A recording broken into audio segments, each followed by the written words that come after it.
doesn't mean that we don't have bad days, but it's a choice. And I know I could be mad, but where does that get you? It's not fulfilling. It's not healthy. And I know she wants us to thrive. Hello and welcome to Guess Who Died, a podcast where we talk about who died and how we feel about it with hosts Jeff, myself, Julia, and producer Casey. All right, Jeff, who died? Okay, so I guess we'll pull from the list to start. Tommy DeCarlo of Boston passed away at 60 years old. Jeff, tell me again, because you are in a former life radio host on Who Would Have Played Boston. Give me some of Boston's bigger hits. Oh, More Than a Feeling, Foreplay Long Time, Rock and Roll Band, Amanda. I mean, I don't think there's a Boston song I dislike. That's fair. He took over in 2007. He's with them up until his passing. Oh, wow. So he's been with them for a while. But And Julia, are you familiar with Boston at all? I know the name. I know Okay. More Than a Feeling. But yeah, I would have guessed like Carry On My Wayward Son, but then I was like, that's Kansas. But it's both geographical locations. It's okay. Yeah, you're right. Add in some Chicago in there. Exactly. Yeah. There we go. Well, good one, and he will be missed. yeah, it's Yeah, 60. R.I.P. Wow. Julia. I have nothing this week. I told Casey earlier the only one I have is my pen died that I've been using. But I'm such a completionist. It makes me so happy when I use a pen all the way to completion. So for me, that's a big deal, but not anything noteworthy. So Jeff, what else do you have? James Tolkien, who was Strickland in Back to the Future Back to 1 the through Future. 3. Also, Top Gun. Yep. Commanding officer. He's All the lines from Top Gun, his character came through. I was thinking about him last night, and I'm like, I shouldn't say that. And he is one of those talents that when they shared the name that he had died, I was like, I don't know. And then when you see his face, you're like, oh, Okay. yeah, absolutely. 94 years old. Wow, life well lived. Absolutely. Casey, what do you have? You said you had a Okay. little list here. I have a little list, He's and, always and well that's prepared. kind of a good thing, right? Great thing. But I there- brought a pen, so please give us your list. But there are some that should be at least acknowledged. I'm not familiar with him in name. I leave this to you, Jeff. But Ronnie Bowman was a musician, 64 years old, and he was of the Lonesome River Band. I'm familiar with Lonesome River Band. That's like bluegrass. Lonesome River Band? Lonesome River Band. Not Little River Band. Not little. Okay, I Lonesome. don't know Lonesome It's like River Band. bluegrass kind of music, but he died in a motorcycle accident. So we honor all types of musical Celebrities, selections over here. absolutely. So there's that one. Okay, then another one worthy of note is Barry Caldwell, died at 68. He was an animator. So again, you wouldn't see his face and wouldn't know him perhaps, but he was well-respected animator. Julia, you may know Animaniacs. Oh, yes. Yes, he was the lead animator of Animaniacs. He did Pinky and the Brain. Oh, yeah. Classic. My Era, Tiny Toons. Yes. So, yeah, that he- was the WB. Yeah, man. yeah. That So- was life. Lead animator. And again, I think that that's really cool because as I look at his life and I don't know him for Adam, if they said his name, I'd be like, all right, fine. But when you say Animaniacs, I got you. We're I tiny. know that. We're toony. We're positively loony. I feel old. I'm familiar, but Yes. feel I mean, the it's, age right now. it's almost as bad as if they had said Muppet Babies. I'd be right Oh, there. my But gosh. Tiny Toons, I Yes, know. I got Tiny absolutely. Toons. So I had to share out shout out to Barry Caldwell. Yes. But probably the most notable one this month has been Jessie Jones. Again, wouldn't know the name, but actress. She was 75 years old. When I give you the list of shows she's been in, Night Court. Ever heard of Night Court? Love my Night I Court. love that. Murphy Brown, Newhart, Who's the Boss, Perfect Strangers, and her last track was Melrose Place. Okay. I was like, okay, those are all like big name shows. I feel like I saw her name, I saw her picture, and she looked familiar from something, and I didn't really look into it as much as I should have, but I knew you had it. Yeah. So There you go. Well, again, I go to this same point. Jessie Jones, I would never know, but every single one of those shows she's been on are huge, Definitely. and we're part of our cultural upbringing. So again, the impact that you can have without ever really knowing it is huge.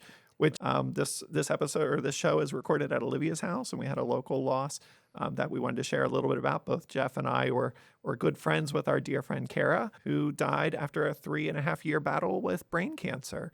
Valiant, incredible person, and worthy of note. we just think the world of her and her family, and think of her as a celebrity. And my first memory, or the last memory, we hung out the gala. Yeah. And we had such a good time that night. Yeah. And I was so happy to be able to hang out again with her. Yeah. And it was shortly after that. So it was very, very unfortunate, but very tough, strong woman. Incredible.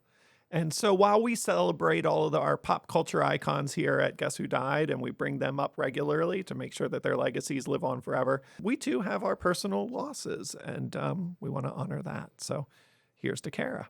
To Kara. All right. Well, we are, speaking of people that are near and dear to our heart, we have a very special guest coming on the podcast today. You're about to see her eyes light up, Jeff, because she's going to be talking about someone very special to her that I can't wait to hear more about. So we will be right back on Guess Who Died. Olivia's House is an independent, freestanding, nonprofit grief and loss center that supports children and their families before, during, or after a loss, all at no cost. When death enters your house, you are welcome at our house, where families are met with professional care, expert guidance, and resources for children and teens of any age. Nestled in central Pennsylvania, Olivia's House continues to be the premier independent grief and loss center. And welcome back to Guess Who Died. I'm Jeff, along with Julia and our producer, Casey. And we've got a new guest for you today. And Julia, I'll let you introduce. Welcome to the pod, Crystal. It's great to have you here. Thank you. It's good to be here. Crystal, I'm sure you saw the name of the podcast. I got it in the invite. It's on the screen here in the room with us. So we're going to throw that question over to you. Who was it in your world that died? My daughter, Amanda, died June 18th, 2016. Being a mom is a special, unique role that you take on in this world. But Amanda, from what you've told me, was a very special daughter to have. Is that right? Yes. Tell us a little bit Yes. about Amanda. So Amanda, just from day one, from the time that she could walk, time she could talk, just loved everybody. She would hug little kids until they fell over. Sometimes she would hug them so hard that a lot of times they would fall. She always had a smile on her face. She could light up a room with that smile, and just had a great attitude about everything. She lived every day to the fullest, and is just very deeply missed. It sounds like it. Jeff, you're going to be shocked at the question I'm about to ask, but I seem to remember Amanda played a sport. Is that right? They know I never talk about sports on this podcast. Never. But I know. Am I remembering correctly? Yes. Okay, because she was like you good, are. good, like really. She was very good. She played field hockey and soccer, but field hockey was her love. And she played for Dallastown, and then went on to play at Shippensburg, and went on to help coach as an assistant coach and help them win their first national championship in any sport at Shippensburg. Well, that's special. Oh, my. That's a good part of the story. I knew that would get you, Jeff. Right. So she did field hockey, she did soccer, she coached. So she carried that love of kids and helping and doing things for others. Did she carry that on after school, later in life, as she moved on? She did. Her major was counseling or psychology, and she went on to get her master's and be a mental health counselor. She also did a grad assistantship at Shippensburg, where she helped incoming students and incoming athletes with their schedules, with any counseling things that they may need. And she just had gotten started with her adulting, I would say, before she was killed. Wow. You said she was killed. Yes. What happened? So she was murdered in her apartment 6 weeks before she was to be married. We just had her bridal shower 2 weeks before that, and she had the chance to go to a wedding over the weekend, and her fiance was away with some friends of his, and her roommate had invited her to this wedding, but she declined because she wanted to write her thank you notes. And the gentleman who lived above her while she was outside at the pool writing her thank you notes and everything, snuck into her apartment and was there when she came back. And there was a struggle, and he ended up taking her life. My goodness. Doesn't even feel like a real story. That's how horrific. Yes. Every parent's worst nightmare, to be honest. How did you find out? The day that it happened late afternoon. And I had tried to call her that night just to check in and didn't get an answer, which was weird. But I thought, well, she's just doing something. And then I went to bed. My son worked late hours as a busboy that summer. And he's the one who answered the door with the policeman at 1 a.m. and got me out of bed. My husband was away at the U.S. Open in Pittsburgh. So did they get him? They did get him, yes. He's in prison for a very long time. Be curious to get into what that does for your psyche, how that helps or doesn't help, or what that looks like. But I'm curious to know more about Amanda. I mean, you mentioned another son. You have a son as well, right? I have 2 sons. Okay, yes. so tell us a little bit about your family. So your husband, 3 kids. Was it always the 5 of you? Are they close in age? They were each 3 years apart, and we were a close-knit family. We worked very hard to be a close-knit family, did a lot of things together. The boys were always being drugged to Amanda's games when they were little. That is my older brother and his trumpet performances, so I get that. So she was the oldest. She was the oldest, yes, Okay. yes. And then, the others went to the younger ones' activities, but Amanda playing college and everything was kind of, I guess, took precedence in a way, not intentionally. Understood. Oh, when you're at Yes. that level versus going to the karate practice Right. or, Right. D1 championship, I understand. Am I saying the right words here? I tried, Crystal. You're right in doing pretty the you're good. in the realm. You're doing all right. Understood. Okay, so close-knit family. I love that you said you put effort into that, because that's not something that just happens naturally. You have to work at relationships in general, even if it is family. So kudos to you for making that one of your values for everyone Thank growing you. up. Thanks. Yeah. It seems like it paid off, in Amanda at least, that she was so giving and caring. A child has to feel safe in their body, in their home, in their world in order to be able to give love like that. So that just speaks very highly to your family and to your parenting. Well, thank you. Yeah. Thank you. Okay. So you're older, or your boys now, how old are they now? Let's see. My older son just turned 34, and our youngest is 31. Okay. Are they in the area still? They're in the area. One is in Mechanicsburg, Okay. and he is married. And our other one is here in York, and he's getting married this summer. Wow. Oh, that's exciting. Yes, Oh my yes, gosh. it is exciting. Wow. Okay, so I'm trying to do the math. 2016, that was 10 years ago. So they would have been young adults. Yes, I mean, 21 and 24. Okay. Okay. And she was 27.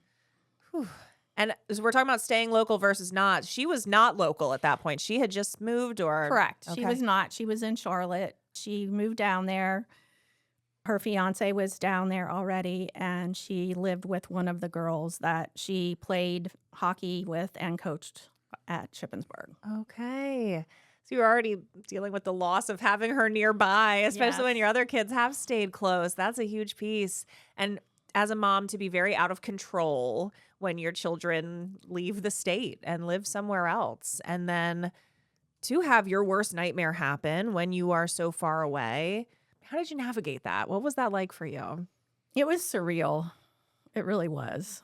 I mean, it's just something you can't imagine, nor do you want to imagine. Amanda was tough. She would beat her brothers up. I mean, they were afraid of her, Yeah.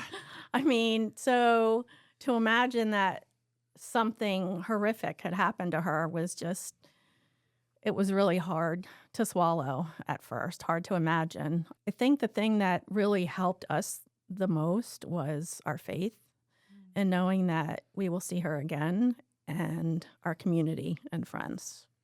Just the support They were there for us when we needed to cry, to scream, to shout, to do whatever we needed to do, and no judging. And I assume that the closeness of your family already really kept you all lifted when somebody needed lifted, and that strength. Yes, yes, especially my husband and I. We both kind of gave each other the space that the other one needed, and then we would pick each other up off the ground, literally sometimes when we needed it.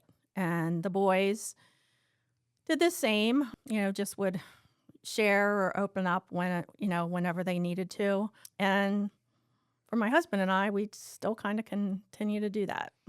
Doesn't go away. So you and your husband are still together. We are still together, yes. And we worked hard. Again, you work hard to stay together through the good and the bad, but this is definitely the hardest cross to bear. And to stick together, I hate to say I'm proud, but I am. I mean, we worked really hard to stay together because I know so many people do not. And I understand that. It's something to be proud of, for sure. And admirable of you to be able to see how that can happen. Yeah. I want to go back to something that you said. You mentioned when you were sharing the story that Amanda fought back. That was an important part of the story to be shared. And that speaks very highly to what you're saying now, that she was the type to fight her brothers or to take them down, or even when she was a kid, hugged them so hard that she took them down. That must be a unique feeling to think about. Yes. I mean, I'm glad that she did fight back. On the other hand, I wonder if she didn't fight back, would she be here? I don't know. And I look at it from different angles, and different people look at it. Her father looks at it differently than what I look at it. But as a woman, as a female, I'm glad that she fought back because he wasn't able to do what he wanted to do. Mm-hmm. Mm-hmm.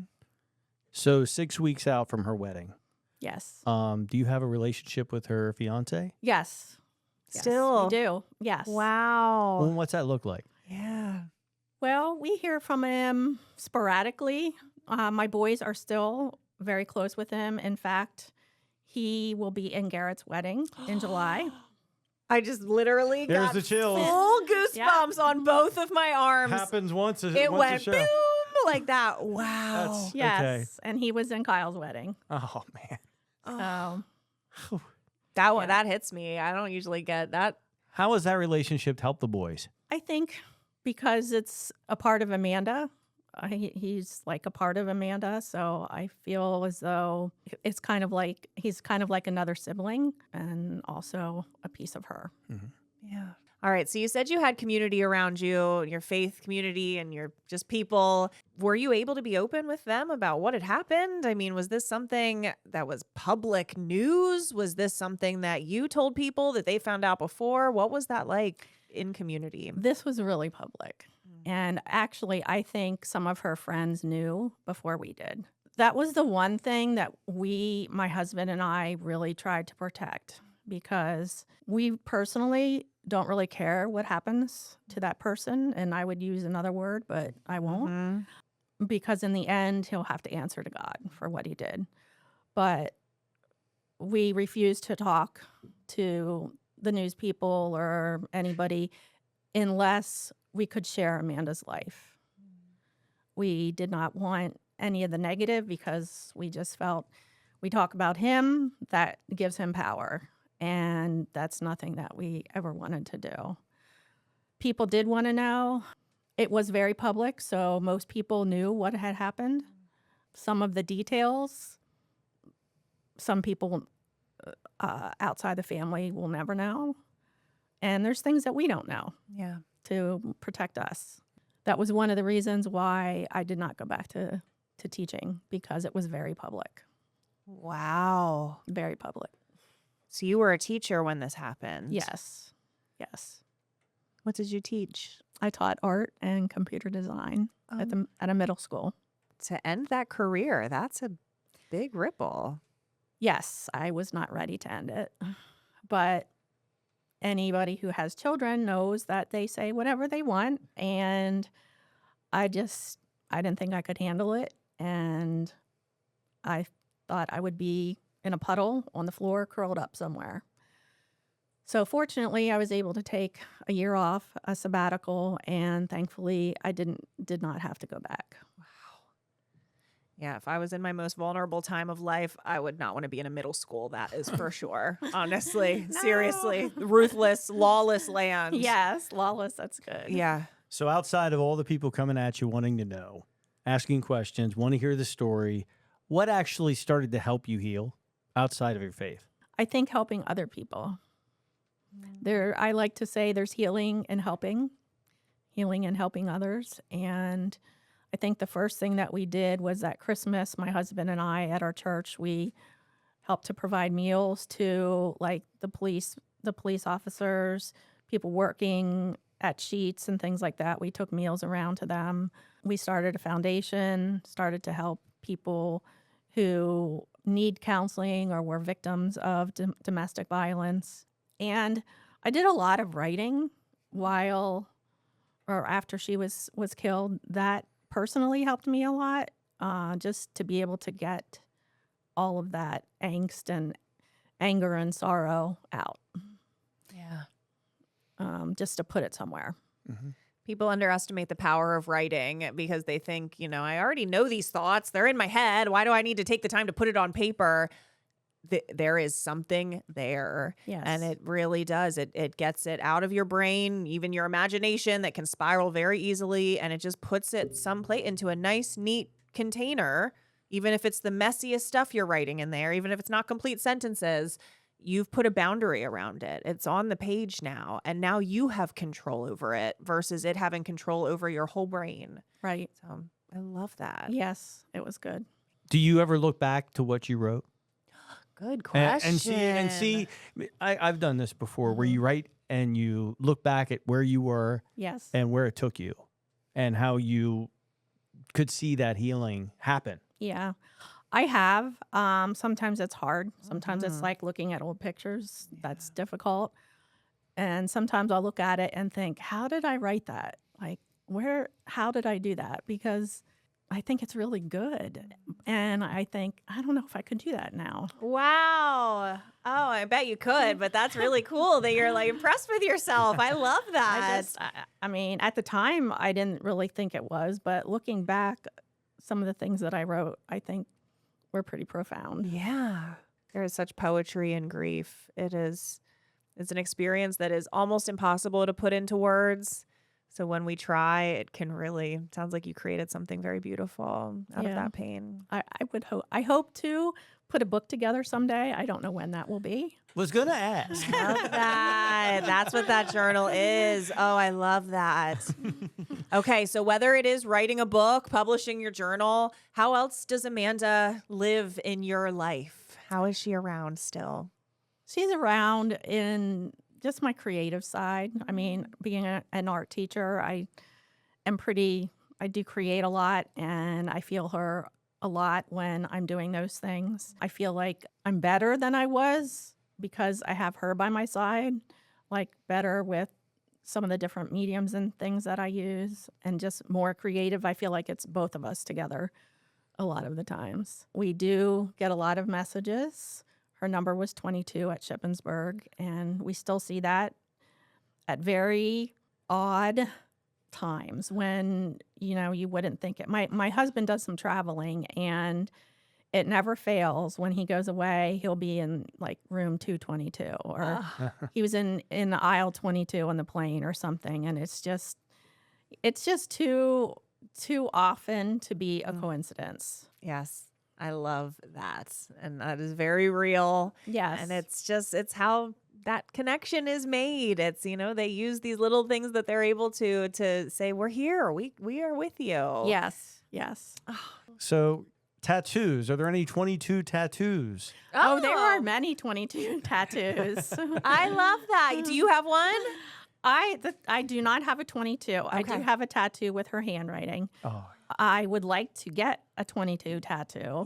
But both my boys have a 22 tattoo. Corey, her fiance, has a 22. One of his aunts has a 22. And I think some of her friends that she grew up with have 22s. That is so cool. Yeah. That is special because a lot of, whether it's kids we work with or even adults, one of the biggest fears is that your person's going to be forgotten. Yes. And so to know that there is a gang of people walking around out there that they will think of Amanda literally every time they look at their 22 on their arm or leg, that is special. Yes, very special. Some of her friends have children now and they're playing sports and they try to choose 22 whenever they can.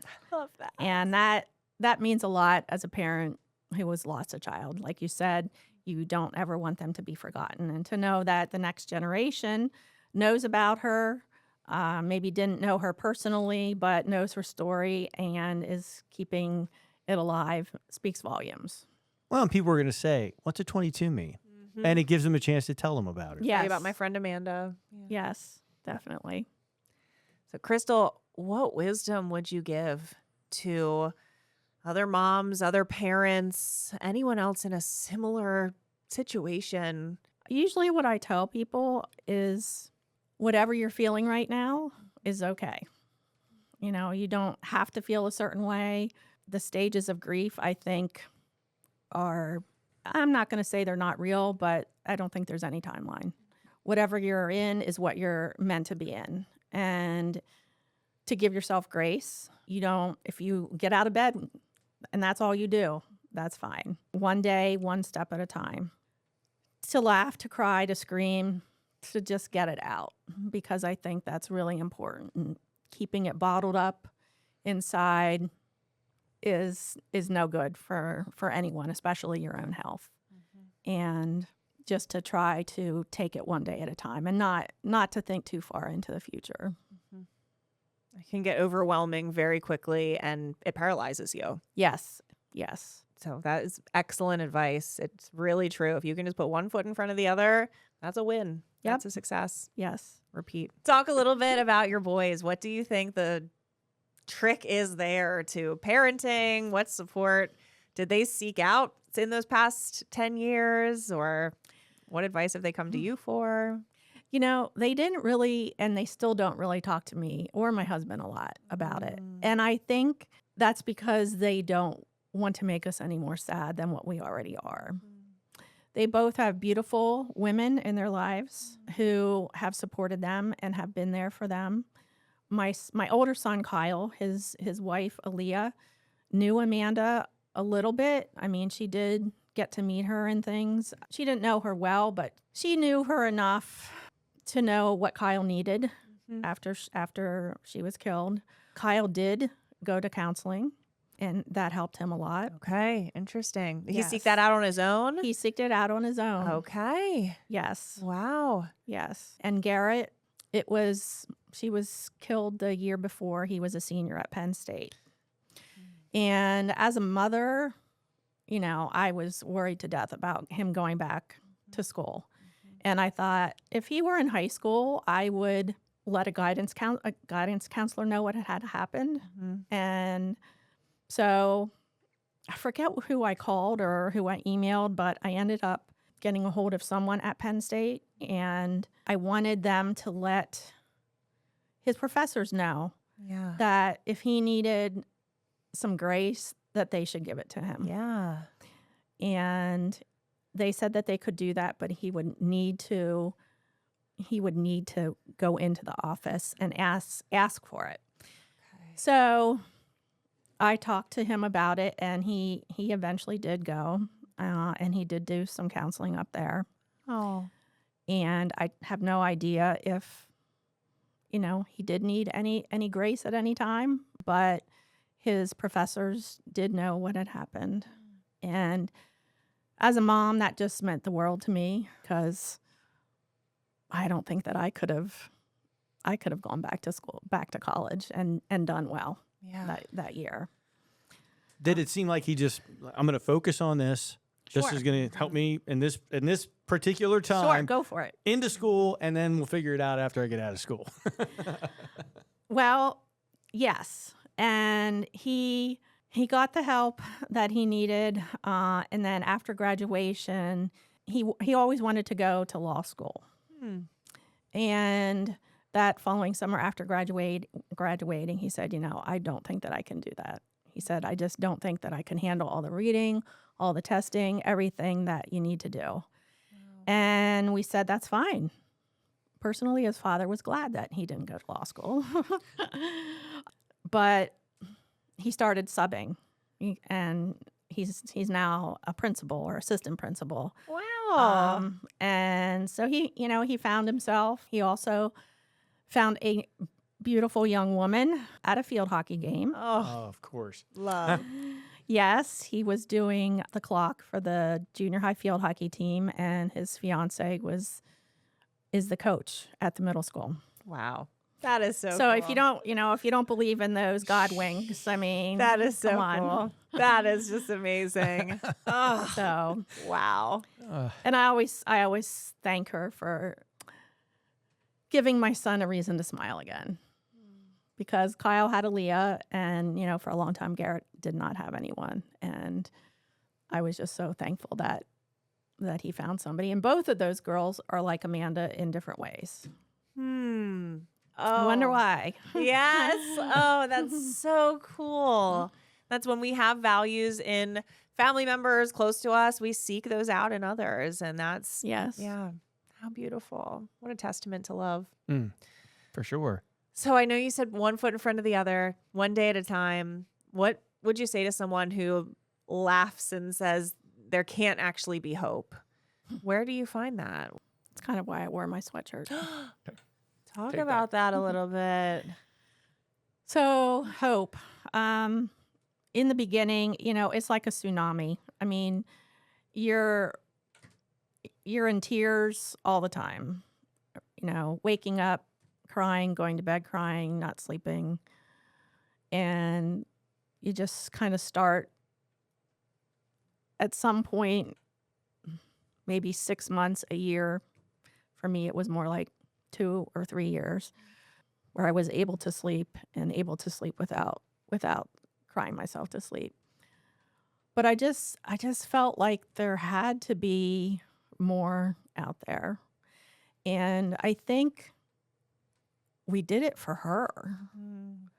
We knew she would be pissed off if we were just laying there bawling our eyes out all the time. Like, get your butt up, Mom. You will see me again. Yeah. And you have to carry on.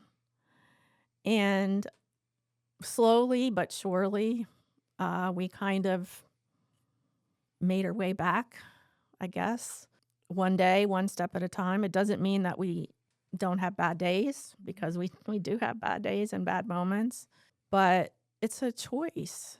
And I know I could be mad. I mean, when your daughter has the shit kicked out of them and beaten up and is strangled and murdered, yeah, you can be mad for the rest of your life. But where does that get you? That just, it's not fulfilling. It's not healthy. And I know she wants us to thrive and to be happy and to spread that love and that legacy that she had, and for our boys too. I mean, we still have 2 other children, and they're just as awesome as what she was here on earth. And I kind of purposely kept a sweatshirt on today because that's how I try to live, is to choose joy, choose love in the face of anything that can happen, because I think that's why we're here, is to love one another, to be loved. It's about the relationships that we create. And I try my best to do that every day. I hope that answered the question. Beautiful answer to the question. Thank you so much. Everything you've spoken about, from the way you raised your family, choosing to be close-knit, to choosing joy. You are really advocating and showing people that yeah, we don't have control over how life goes, but we have control over how we view it and how we frame it. And that can make a difference even in the most horrific of times. So thank you. And thank Amanda for sharing that message with us. Sure. Thank you. All right. So, Crystal, we end our episodes always with the same thing. We grab our drinks and we cheers in the middle. And on the count of 3, we say to your person. So, on the count of 3, we're going to say to Amanda. All right. Okay. 1, 2, 3. To Amanda. Amanda. All right. Thank you so much, Crystal, for joining us in the pod, for sharing your girl and your family with us. And we will be right back on Guess Who Died. Thank you. Guess Who Died is brought to you by Olivia's House, a grief and loss center for children. Olivia's House is a community-funded organization that provides comfort and education to families when they need it most, and we are able to keep our doors open thanks to donations from people just like you.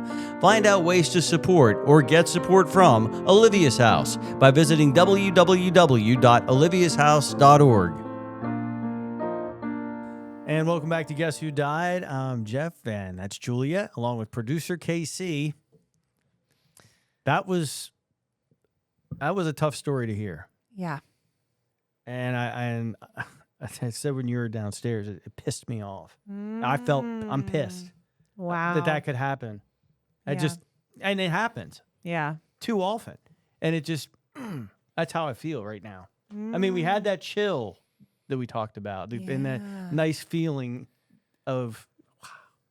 But when she was finishing up, I just felt this surge, and it makes me angry. That is really interesting. And I wonder, she says she doesn't carry that. Mm-hmm. And And I don't have that feeling, but I imagine the way she was describing it, it seemed like her husband does. So there's definitely like a gender differential here that I can, makes a lot of sense of like protection. I was about to ask the question, Julia, as a licensed therapist, is that part of your training where you're able to disassociate your feelings in order to support people? Feelings, yes, but the rage, like my go-to would never be rage. I want to fight someone. I'm feeling like but like that. I do hear that a lot, that is somewhere men will go, especially in like feeling like I wish I would protect, where it's just not even a conscious part of my mind. I'm more just like, dang, And it's definitely, I think, across the energy of the room, the studio here is empathy. It's real and it's authentic. And I don't think you can sit in a room with Crystal and not realize just the magnitude of Amanda. Absolutely, for sure. I mean, I think this is interesting, though, because I think I wanted to ask her, and if her husband was here, I would have asked him. But just what is that like to be a dad and know that another man put his hands on your daughter, and that I know, and Jeff right now is getting worked up, and I'm this is a real thing. There's a lot of research on this that a woman, a mother wouldn't have that. And I'm not a mother, but it's more like I got to protect my baby versus I'm going to go kill that guy. And so I don't know. It's a very tough road. And, I don't feel like I want to kill him. I'm not saying I know. I don't want to put that on you. But I think it's worth noting again it's difficult, these situations, and this is not Hollywood. These are real people in our communities around the nation who are mourning, who are trying to figure out what they can do to feel better again. And I think that's the goal, and I'm so grateful that Crystal was able to share here at the end, which was this was the single hardest thing, and it breaks her still. But she has found hope. She's found joy. She chooses joy. And she continues to spread Amanda's legacy because that's her role now as mom. Absolutely. The thing we talk about often is not being a victim of your experience, but being a victor of it. And it doesn't mean that the experience doesn't suck or that it didn't happen to you, but that you are with that experience making meaning and moving forward with it and not letting it define you in a way that tears you down. So Crystal is a huge advocate and proponent for that. And the chill moment, I had a couple chill moments today. And when she said that her son met his fiance At a field hockey game. And she's a coach. It's like, Oh, so perfect. the universe makes it so interesting. You couldn't write it any better, right, Jeff? I couldn't. And that Crystal was worried that he wasn't, her other son had found someone and he hadn't yet. And I'm just sitting here thinking like, well, yeah, he hadn't been to the right field. Like the timing was happening. They just had to do a couple more things in life before that moment happened. Yeah. It's just special to I thought it remember was that. beautiful, even the way that Crystal said it. She gave my son joy again, or made him smile again. Oh, it's just poetic. Absolutely. And again, you can't, when you hear those sorts of things, you can see what type of mother she is. And it's remarkable. Yeah. Yeah. Well, these stories are part of our library of love that has gone out into the world, loss that has happened, the healing that has come from it. And we are just so grateful to our guests always for their openness, for sharing. And we do hope our listeners are finding comfort and hope in these stories as well, because that is our goal. It's meaningful. And again, at the end of the day, to remember, if you're out there listening to this and hurting, you're not alone. Mm-hmm. There are people out there who feel your pain and are here to support you in that. And there is no timeline. Absolutely. Mm-hmm. Absolutely. I love that Crystal shared that sometimes it takes years. And that's okay. That's okay. You'll get there. That's how it's going to be. Yep. Keep fighting and keep choosing joy. Love it. Love it. All right. Thank you again for joining us, and we'll see you next time and find out Who died? Guess Who Died is an Olivia's House production, sponsored in part by the M&M Lissauer Family Foundation.